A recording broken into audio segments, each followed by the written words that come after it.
आपकी परीक्षा को लेकर के 17th जो हमारा नेक्स्ट बीपीएससी एग्ज़ाम है उसको लेकर के जो हमारी प्रीलिम्स की तैयारी चल रही है, ये सेशन आपका सुबह 8 बजे होता है, लेकिन आज कुछ तकनीकी कारणों की वजह से आप इस सेशन को विलम्ब से देख रहे हैं, लेकिन कल से आपका सेशन 8 AM पर ही अनिवार्य रूप से देखने को मिलेगा। सब मिला के बात ये है कि 100% ऑन टाइम क्लास आपको मिलनी चाहिए, रेगुलर बेसिस पे मिलनी चाहिए। कुछ लोग ऐसे हैं जो कहते हैं कि क्लास रेगुलर नहीं हो रही है। आपकी जानकारी के लिए बता दें कि मार्च माह में रेगुलर कक्षाएं हो रही हैं, ठीक है। यदि किसी दिन आपको नोटिफिकेशन नहीं मिलता है तो आपको जो यूट्यूब चैनल है, यूट्यूब चैनल पे जाना है, वहाँ पे वीडियो सेक्शन में जाना है, वहाँ पे आपको निर्धारित समय पर वीडियो देखने को मिल जाएगा। यदि किसी कारण बस नहीं वीडियो मिलती है तो टेलीग्राम पर आपको सूचना अवश्य मिल जाती है। आगे बढ़ने से पहले आपको मैं बताता चलूँ कि हमारा प्रीलिम्स को लेकर के हमारा एक बैच प्रारंभ हुआ है, ठीक है, जो कि चल रहा है। आप जानते हैं कि इसमें स्टार्ट डेट आपको देखने को मिल रहा है 27 फरवरी से ही हमारा क्लास चल रहा है। नेक्स्ट बीपीएससी एग्जाम को लेकर के बैच 1 है, ज्ञान भूमि बैच 1 है जो प्रारंभ हो गया है। अभी भी यदि आप नहीं जुड़े हैं और जुड़ना चाहते हैं तो आप जुड़ सकते हैं, आपके लिए सुनहरा अवसर है, क्योंकि अभी बहुत कम दिन हुए हैं। क्योंकि इधर जो कक्षाएं हुई थी वो वर्कशॉप की कक्षाएं हुई थी, तो अधिकतम आप कह लीजिए 5 से 6 दिन का विलम्ब हुआ है। यदि आप जुड़ेंगे तो इस 5 से 6 दिन को आप कवर कर सकते हैं। और जैसा नाम से स्पष्ट है, 17th बीपीएससी एग्जाम मतलब नेक्स्ट बीपीएससी एग्जाम को लेकर के है। मतलब यही जो आपके लिए 6-7 महीने हैं, इसी में ये जो कोर्स है 100% कंप्लीट किया जाएगा। प्री मेंस इंटरव्यू तीनों है इनमें, और लाइव ऑनलाइन है, मतलब डेली बेसिस पर आपकी कक्षाएं यहाँ पे उपलब्ध की जाएंगी। उसका एक प्लानर आपको दिया जाता है और उस बेस पे आपकी कक्षाएं होती हैं, ठीक है। चलिए शुरुआत करते हैं आगे। जिसको जुड़ना है आप में से, यदि कहीं भी कोई शंका समाधान है, कोई दिक्कत है, कहीं भी कोई समस्या आ रही है, तो शंका और समाधान के उपाय के लिए आप 9115269789 पर कॉल कर सकते हैं। बाकी कोई भी समस्या होती है, ठीक है, तो उसके लिए मैं यहाँ पे बैठा हूँ। आप कमेंट बॉक्स में वीडियो के बता सकते हैं।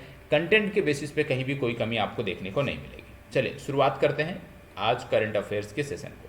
करंट अफेयर्स के सेशन की जब बात करते हैं, पहला प्रश्न है, फूड स्ट्रीट प्रसादम का शुभारंभ हाल ही में किस शहर में किया गया? क्या बोला जा रहा है? फूड स्ट्रीट प्रसादम का शुभारंभ हाल ही में कहाँ किया गया? फूड स्ट्रीट प्रसादम, इसका शुभारंभ कहाँ किया गया, ये आपसे पूछा जा रहा है। सबसे पहली बात, फूड स्ट्रीट की बात हो रही है, तो याद रखिएगा ये शुभारंभ किया गया है उज्जैन में, महाकाल की नगरी उज्जैन में इसका शुभारंभ किया गया है। क्या एक प्रकार से आप कह सकते हो फूड स्ट्रीट है, जहाँ पे आपको हाइजेनिक फूड देखने को मिलेगा। उज्जैन की बात हो रही है तो उज्जैन के बारे में कुछ चीज़ें और आपको बता देते हैं। जैसे आप जानते हैं उज्जैन में आपको जीवाजी ऑब्जर्वेटरी आपको देखने को मिलती है। जीवाजी ऑब्जर्वेटरी आपको उज्जैन में देखने को मिलती है, मतलब वेधशाला, ये आपको उज्जैन में देखने को मिलती है, ठीक है। इसके साथ साथ आप जानिएगा विक्रमादित्य वैदिक घड़ी, ये बहुत चर्चा में थी। विक्रमादित्य वैदिक घड़ी, विक्रमादित्य वैदिक घड़ी जो है, ये अभी हाल ही में प्रधानमंत्री नरेंद्र मोदी ने इसका उद्घाटन किया है, प्रधानमंत्री द्वारा इसका उद्घाटन किया गया है। और भारतीय पंचांग पर आधारित विश्व की ये पहली वैदिक घड़ी है। तो विश्व की पहली वैदिक घड़ी का नाम क्या है? विक्रमादित्य वैदिक घड़ी, जिसका उद्घाटन प्रधानमंत्री नरेंद्र मोदी ने किया और ये उज्जैन में स्थापित की गई है। विक्रमादित्य, महाराजा विक्रमादित्य का नाम आपने सुना होगा, इन्हीं के द्वारा ही विक्रम संवत का भी प्रारंभ हुआ था। विक्रम संवत का भी जो प्रारंभ है वो इन्हीं के द्वारा किया गया था। और आप यह भी जानिएगा कि विक्रम संवत क्या है, हिंदू कैलेंडर की जब हम बात करते हैं तो वहाँ से इसका संबंध है। एक चीज़ और याद रखिएगा कि हिंदू धर्म में जो समय की गणना की जाती है वो 30 गुणे 48 मिनट में की जाती है। मतलब टोटल सामान्य तौर पे हम क्या देखते हैं, 24 घंटे होते हैं ना, यहाँ भी 24 ही घंटे होते हैं, लेकिन इसको 30 आप कह सकते हैं, इसको जो है 48 मिनट के 30 भागों में बांटा जाता है। ये सूर्य के अस्त होने और सूर्य के उदय होने के आधार पे है, उसके हिसाब से है। तो ये भी आपको याद रखना है कि हिंदू धर्म में समय की गणना कैसे की जाती है। इसके अतिरिक्त एक चीज़ और याद रखिएगा, जब हम उज्जैन की बात कर रहे हैं, आपने सुना होगा कर्क रेखा, ट्रॉपिक ऑफ कैंसर, कर्क रेखा आपने सुना होगा। तो कर्क रेखा उज्जैन से होकर के गुजरती है, उज्जैन से होकर के कर्क रेखा गुजरती है। और कर्क रेखा की जब बात कर रहे हैं, जिसको हम बोलते हैं 23.5 डिग्री उत्तरी अक्षांश, ठीक है। और ये जो रेखा है ये भारत के कई राज्यों से होकर गुजरती है, जिनमें गुजरात, गुजरात के बाद राजस्थान, राजस्थान के बाद मध्य प्रदेश, मध्य प्रदेश के बाद छत्तीसगढ़, छत्तीसगढ़ के बाद झारखंड, झारखंड के बाद पश्चिम बंगाल और पश्चिम बंगाल के बाद त्रिपुरा, त्रिपुरा के बाद मिजोरम। ये राज्य हैं, ये राज्य हैं जिनसे होकर के कर्क रेखा गुजरती है। गुजरात, राजस्थान, मध्य प्रदेश, छत्तीसगढ़, झारखंड, पश्चिम बंगाल, त्रिपुरा और मिजोरम, इन राज्यों का नाम याद रखिएगा, इनसे होकर के कर्क रेखा गुजरती है। एक चीज़ और याद रखिएगा, कर्क रेखा के साथ साथ जो भारतीय, आप कैसे जिसको आप बोलते हैं Indian standard time, Indian standard time, Indian standard time रेखा जो है वह भी यहीं से गुजरती है, जिसको आप बोलते हैं 82.5 डिग्री ईस्ट। तो यह भी रेखा आपको यहाँ से देखने को मिलती है। अब आपके लिए होमवर्क है कि भारतीय मानक समय रेखा जो है ये कितने राज्यों से होकर गुजरती है, ये आप कमेंट बॉक्स में बताओगे। कमेंट बॉक्स में ये भी बताना है कि मकर रेखा भारत के कितने राज्यों से होकर गुजरती है। यदि गुजरती होगी तो, याद रखिएगा, यदि गुजरती होगी तो, ठीक है, यदि गुजरती है मकर रेखा भारत से तो कितने राज्यों से गुजरती है, यदि नहीं तो कोई बात नहीं, ठीक है। लेकिन इसको जरूर बताना है भारतीय मानक समय रेखा कितने राज्यों से होकर के गुजरती है, ये जरूर याद रखना है। इसके साथ साथ हम बात कर रहे हैं एमपी की, तो एमपी में साइबर तहसील परियोजना चल रही है, साइबर तहसील, ठीक है। साइबर तहसील जो परियोजना है इसमें खसरा की बिक्री का जो है त्याग वो ऑनलाइन, आप कह सकते हैं वो ऑनलाइन किया जाता है, बिक्री और इसका अन्य चीज़ जो होती हैं वो ऑनलाइन किया जाता है, तो इसको भी याद रखने की आवश्यकता है। आगे बढ़ते हैं। अगला है, हाल ही में यूएस चैम्बर ऑफ कॉमर्स द्वारा जारी अंतर्राष्ट्रीय IP index, international IP index की बात हो रही है। इस इंडेक्स में कौन सा देश शीर्ष पर है? अंतर्राष्ट्रीय आईपी इंडेक्स की जब हम बात करते हैं तो आप जानते हैं कुल मिलाकर 155 देशों की रैंकिंग यहाँ पे दी गई, ठीक है। अपने देश भारत की रैंकिंग क्या है? तो अपने देश भारत की रैंकिंग इसमें है 42वें स्थान पर हम बैठे हैं। पहले स्थान पे कौन है? तो याद रखिएगा यूएसए पहले स्थान पे है। दूसरे स्थान पे बात करें तो यूके दूसरे स्थान पे है। तीसरे स्थान पे बात करें तो फ्रांस तीसरे स्थान पे है। तो ये जरूर याद रखिएगा, पहले पे यूएसए, दूसरे पे यूके, तीसरे पे फ्रांस। 155 देशों की ये रैंकिंग है जिसमें भारत 42वें स्थान पे आता है, ठीक है। 9 कैटेगरी, याद रखिएगा 9 कैटेगरी में 50 इंडिकेटर इसमें यूज किए गए। ये भी कई बार पूछा जाता है कितने इंडिकेटर यूज किए, तो 50 इंडिकेटर इसमें यूज किए गए, यह भी याद रखने की आवश्यकता है। आगे बढ़ते हैं और देखते हैं अगला प्रश्न।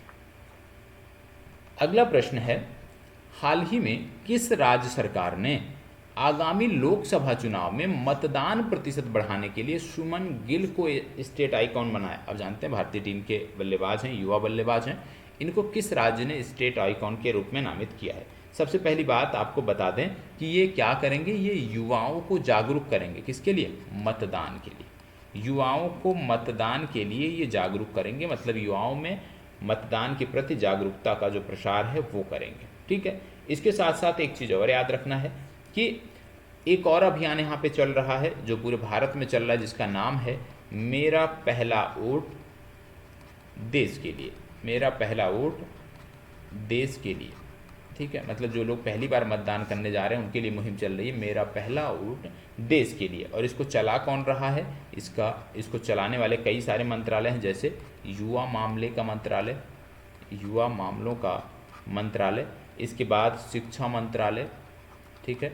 शिक्षा मंत्रालय के साथ साथ सूचना एवं प्रसारण मंत्रालय, सूचना एवं प्रसारण मंत्रालय और माई गवर्नमेंट, ये सारे लोग मिलकर इस अभियान को चला रहे हैं जिसका नाम है मेरा पहला वोट देश के लिए। इसके साथ साथ आप जानते हैं आगामी लोकसभा चुनाव को लेकर कुछ दिनों में आचार संहिता जारी होने वाली है और इसका जो टैग लाइन है, ठीक है, जो आगामी लोकसभा चुनाव की टैग लाइन है वो है चुनाव का पर्व देश का गर्व। क्या है? चुनाव का पर्व, चुनाव का पर्व देश का गर्व, चुनाव का पर्व देश का गर्व। और याद रखिएगा 25 जनवरी को राष्ट्रीय मतदाता दिवस मनाया जाता है। क्या मनाया जाता है? राष्ट्रीय मतदाता दिवस 25 जनवरी को मनाया जाता है राष्ट्रीय मतदाता दिवस, यह भी याद रखने की ज़रूरत है। एक चीज़ और, अभी हाल ही में वर्ष 2023 में जो विधानसभा चुनाव हुए थे, तो वर्ष 2023 में सबसे अच्छे तरीके से चुनाव संपन्न कराने के लिए छत्तीसगढ़ राज्य को पुरस्कृत किया गया है, ये भी याद रखिएगा। छत्तीसगढ़ राज्य ने ये अवार्ड जीता है, कौन सा? सबसे बेहतरीन तरीके से चुनाव कराने का, तो ये भी आपको याद रखने की आवश्यकता है। आगे बढ़ते हैं और देखते हैं अगला प्रश्न। अगला प्रश्न है, हाल ही में चर्चा में रहा अगेलेगा द्वीप का संबंध किस देश से है? आप जानते हैं बहुत सारे देशों में लगातार चीन का जो आधिपत्य है, चीन का जो प्रभाव है वो बढ़ता जा रहा है, और ऐसे में ये प्रश्न अपने आप में बहुत महत्वपूर्ण हो जाता है। आपको बता दें ये द्वीप है मॉरिशस में। कहाँ पे है?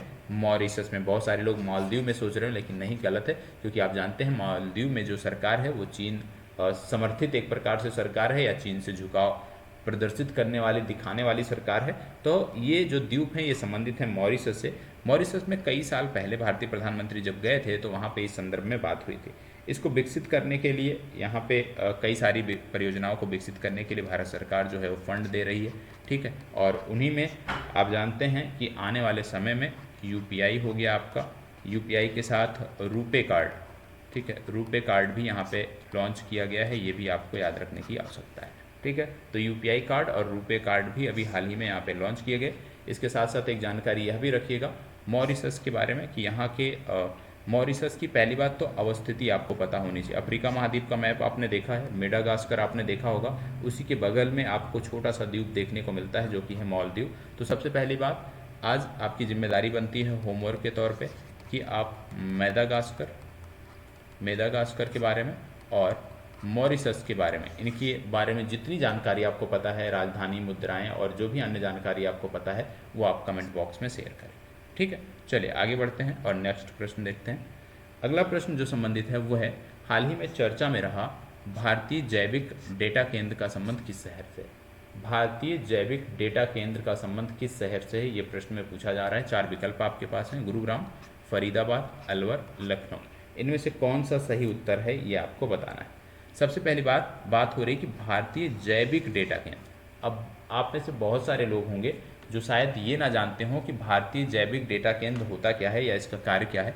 तो सबसे पहले इसको देख लेते हैं कि इसका सही उत्तर क्या है। तो इसका सही उत्तर है फरीदाबाद, मतलब इसका संबंध कहाँ से है? फरीदाबाद से है। फरीदाबाद में ये स्थापित है। और ये चर्चा में क्यों है?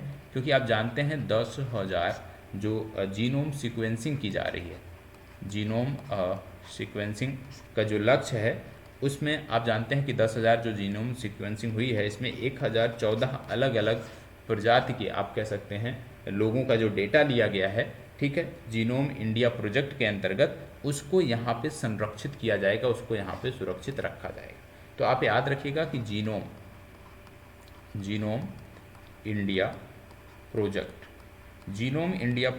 ये आपको याद रखने की ज़रूरत है, जो कि डिपार्टमेंट ऑफ बायोटेक्नोलॉजी चला रहा है। तो जीनोम इंडिया प्रोजेक्ट के अंतर्गत जो जीनोम सीक्वेंसिंग हम कर रहे हैं 10,000, उसका डेटा भारतीय जैविक डेटा केंद्र में रखा जाएगा, जो कि फरीदाबाद में स्थापित है, ठीक है। चलिए बढ़ते हैं आगे और देखते हैं अगला प्रश्न। आज के इस सेशन में आपको जो प्रश्न देखने को मिल रहे हैं वो ज़्यादातर प्रश्न करंट अफेयर्स के हैं, क्योंकि आज सिर्फ और सिर्फ इस सेशन में करंट अफेयर्स ही है, ठीक है।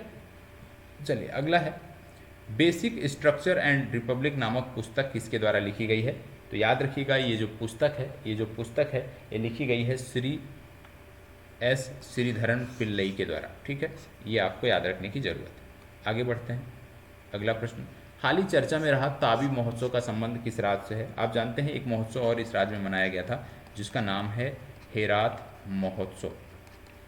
हेरात महोत्सव की यदि हम बात करें तो ये जम्मू कश्मीर में मनाया गया था शिवरात्रि के दौरान, और ताबी महोत्सव का जो संबंध है ये भी है जम्मू कश्मीर से। तो ताबी महोत्सव हो गया या हेरात हो गया, दोनों का संबंध जम्मू कश्मीर से है। एक नदी बहती है जिसको बोलते हैं ताबी नदी बहती है, लगभग ये 150 किलोमीटर के आसपास ये जम्मू कश्मीर में बहती है, और ये चेनाब नदी की जो है ये सहायक नदी है, ये भी याद रखने की ज़रूरत है। और वही उसी के किनारे ये मनाया जाता है। जम्मू कश्मीर की संस्कृति, खान पान और अन्य चीज़ें यहाँ पे दिखाई जाती हैं। तो इतना आपको याद रखना है सिर्फ कि ताबी महोत्सव और हेरात महोत्सव दोनों का संबंध जम्मू कश्मीर राज्य से है। अगला, हाल ही में वैश्विक जैन शांति राजदूत के रूप में किसे सम्मानित किया गया? वैश्विक जैन शांति राजदूत के नाम से रूप में किसे सम्मानित किया गया? हमारे विदेश मंत्री हैं एस जयशंकर। एस जयशंकर ने इनको सम्मानित किया। इनका नाम है आचार्य लोकेश मुनि। ठीक है, बी विकल्प सही उत्तर है। आपको बताता चलूँ कि इनके दो संगठन भी हैं। एक संगठन का नाम है अहिंसा विश्व भारती। अहिंसा विश्व भारती एक संगठन है। दूसरा जो संगठन है वो है वर्ल्ड पीस सेंटर। ठीक है, वर्ल्ड पीस सेंटर। दो संगठन ये चलाते हैं, दो संगठन के द्वारा स्थापित किया गया है। ठीक है, श्वेतांबर संप्रदाय से जुड़े हुए हैं ये, श्वेतांबर। ठीक है, और आपके लिए होमवर्क नंबर 2, श्वेतांबर और दिगंबर 2 आपने पढ़ा होगा। तो श्वेतांबर का नेतृत्व किसने किया था? किसके नेतृत्व में इसकी शुरुआत हुई थी? इस धर्म की शुरुआत हुई थी, ये आपको बताना है। जब जैन धर्म बटा था 2 भागों में, तो श्वेतांबर और दिगंबर की जब बात आती है तो श्वेतांबर किसके नेतृत्व में था, ये आपको कमेंट बॉक्स में बताना है। और दूसरे एक नाम और देखने को मिल रहा, आचार्य विद्यासागर जी महाराज। आप जानते हैं संलेखना बहुत ही महान ये जैन धर्म के मुनि हुए हैं, और ये हाल ही में इन्होंने संलेखना पद्धति से, या संथारा भी इसको बोलते हैं, उससे इन्होंने अपने प्राण जो हैं वो त्याग किए हैं। और कहाँ पे त्याग किए हैं प्राण इन्होंने? राजनंदगांव। राजनंदगांव कहाँ पे पड़ता है? छत्तीसगढ़ में पड़ता है, जहाँ पे संथारा प्रथा के अंतर्गत इन्होंने अपने प्राण त्यागे या समाधि ली, ये आपको पता होना चाहिए। ठीक है, चलिए बढ़ते हैं आगे।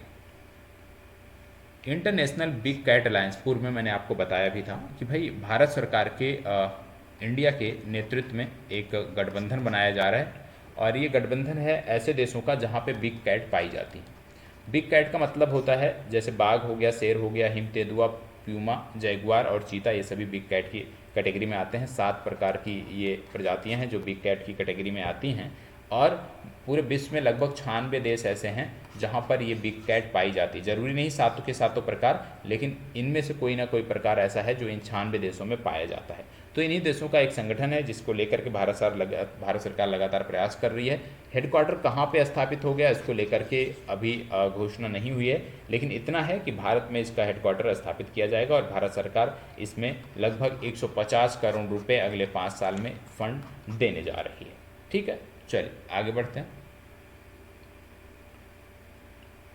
हाल ही में चर्चा में रहे फर्स्ट कैडेट प्रशिक्षण जहाज, जिसका नाम है यार्ड 18003 का निर्माण किस कंपनी द्वारा किया गया? ऐसे कुल मिला के 3 जहाज बनाने, ठीक है, 3 जहाज बनाने हैं, और इसका निर्माण किया है L&T ने, लार्सन एंड टर्बो ने इसका निर्माण किया है। कहाँ पे? इनका एक शिपयार्ड है जिसको बोलते हैं कटुपल्ली। कटुपल्ली जो शिपयार्ड है ये कहाँ पे है? चेन्नई में है, वहीं पर इसका निर्माण किया गया। तो इसको बनाया किसने है? लार्सन एंड टर्बो ने बनाया। ठीक है, चलिए आज के अभ्यास प्रश्न को देख लेते हैं। आज का अभ्यास प्रश्न क्या है? आज का अभ्यास प्रश्न है, पीएम सूर्य घर मुफ्त बिजली योजना को कौन सा संस्थान फंड उपलब्ध करा रहा? बहुत ही अच्छा प्रश्न है। पीएम सूर्य घर मुफ्त बिजली योजना को कौन सा संस्थान फंड उपलब्ध करा रहा है, आपको बताना है। कमेंट बॉक्स में इसका जवाब जरूर दीजिएगा। और कल का जो प्रश्न था उसका उत्तर क्या है उसको देख लेते हैं। कल पूछा गया था दुधवा नेशनल पार्क का संबंध किस राज्य से, मतलब शुक्रवार को तो आपको याद रखना है दुधवा नेशनल पार्क का संबंध उत्तर प्रदेश के लखीमपुर खीरी से। तो आज का ये सेशन मैं यहीं पे समाप्त करता हूँ।